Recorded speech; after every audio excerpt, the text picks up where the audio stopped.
Compound interest and how to become a millionaire. Have you ever questioned why some millionaires appear to work so little for their wealth yet have so much of it? Do you ever worry that you won't have enough money saved for your retirement or your children's education?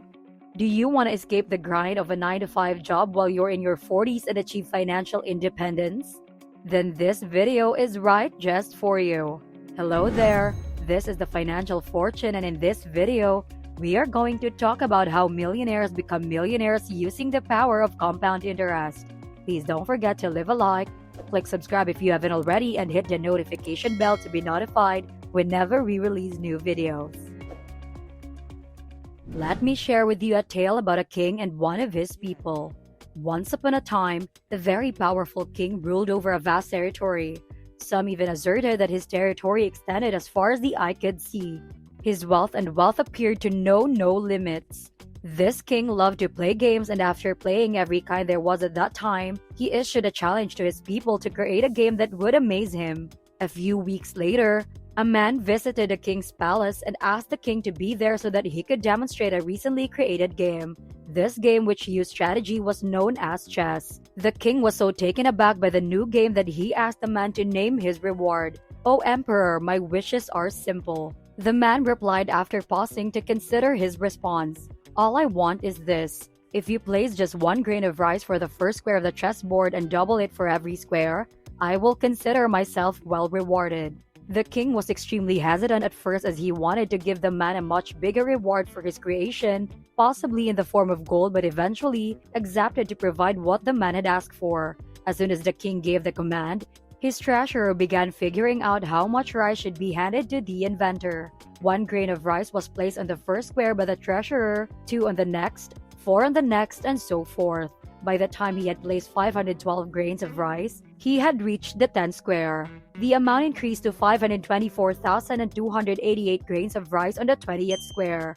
The number had reached 2,147,483,648, or roughly 2.15 billion by the middle of the chessboard. The treasurer discovered that the king owed the creator about 9.2 quintillion grains of rice when he got to the final square of the chessboard. Because of the size of the figure, the king eventually had to leave his throne and give it to the wise man in order to keep his vow. This tale demonstrates the effectiveness of compounding. It is occasionally referred to as the 8th wonder of the world. Never undervalue compounding's potential. Are you aware of the power of compound interest? Share what you know in the comment section below. Give this video a like and don't forget to subscribe if you haven't already. The wealthy rarely waste their valuable time on a 9-to-5 job because they are fully aware of the power of compounding. Instead, they will use the power of compounding to make their money work for them. Let me explain how the wealthy make their money work for them in case you haven't already worked it out. It's easy.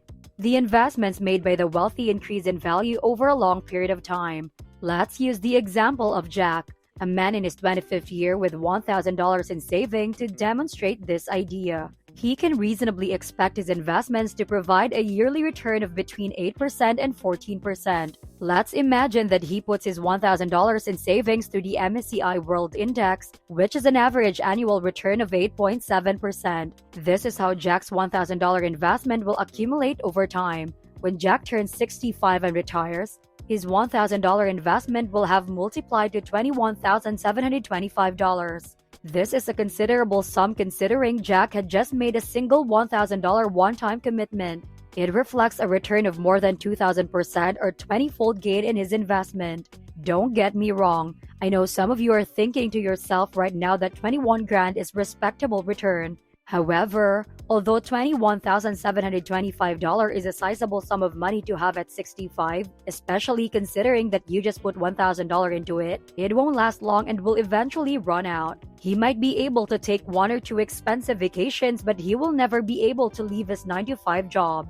The issue that arises, therefore, is how can Jack or you leverage the power of compounding to become millionaires? Let's take Jill as an example, who completed her undergraduate degree in finance at a reputable business school. She now understands the value of compounding and how to use it to further her ambitions. She finds a job after college that pays $4,000 per month. She makes sure to save aside $1,000 each month and invest it in the same index fund as Jack, generating an 8.7% annual return. She is currently 22 years old and intends to continue investing regularly each month until she retires at 65. Are you still doubtful that she will get wealthy? Let's analyze how her investment performs assuming an annual return of 8.7%. At the age of 47, if she sticks to her investing plan and continues to invest $1,000 in an index fund, she will have amassed $1 million.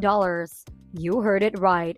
That's true. Within 25 years, with just a $1,000 monthly investment, she will become a millionaire. Before turning 65, she would have $4.68 million more in savings if she continues to invest $1,000 a year for another 18 years. Jill's investments would therefore be worth $5.68 million when she is 65 years old, which in my opinion is more than enough money to enjoy a comfortable retirement. In light of the above discussion, it can be said that those under the age of 25 have one of the major advantages when it comes to utilizing the full potential of the compounding effect, namely time. Time will be your most powerful ally in the battle of financial freedom, both for you and your future generations. Your children will respect you for starting the process because someone has to do it. When you start saving regularly when you are young, your investment portfolio will have the time it needs to bear fruit. I'll use 3 investors as an example, each of whom saved the same amount of money over a 10-year period and began investing at various points in their life. From the time he was 25 until the age of 35, Michael began saving $1,000 every month. He stopped investing entirely at this point and let his savings grow in his account at a 7% yield until he turned 65. Jennifer waited until she was 35 years old to begin saving. She continued to save the same $1,000 per month until she was 45 years old, at which point, she allowed the remaining money in her account to grow at a 7% return until she became 65. Sam didn't start investing until he was 45 years old. He began investing $1,000 until he turned 55, at which point, he also allowed the remaining money to grow at a 7% annual rate until he turned 65. Each of the 3 managed to save the same $120,000 over the course of 10 years and generated 7% return.